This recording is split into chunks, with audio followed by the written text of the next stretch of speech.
This is it's a hard question to answer in general, because I'll tell you that there are two schools of thought that I reject. There are some who believe like all regulations are bad and you should always try to reduce them. There are some who think you always need to regulate more. I think regulation is a complex area. I've done regulation as a mayor, governor, and now a senator. And I've seen regulations really work. The James River right behind me here in Richmond was polluted, Keepone polluted, and it was a sewer.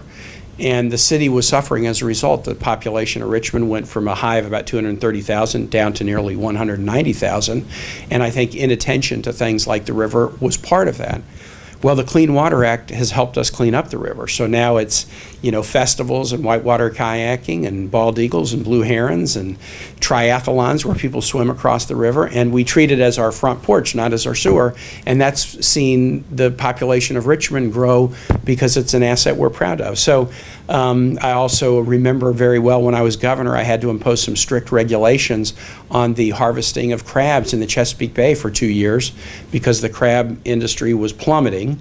But by doing some strict regulations, my scientist at VIM said the crab population will come back, and it did, and now that industry is much more successful. So sometimes the right answer on regulation is more, sometimes it's the same, sometimes it's less, and sometimes it's not one size fits all. So I'll give you an example. I was a co-sponsor of a recent bill in the Senate to change the regulations under Dodd-Frank.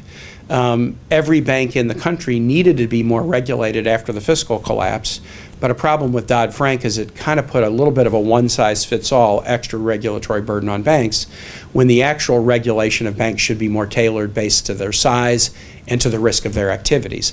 And so I supported a regulatory relief bill that some didn't like, but that I thought was it was better to shed a one-size-fits-all strategy and really have a flexible set of regulations based upon the size and riskiness of the institutional activity.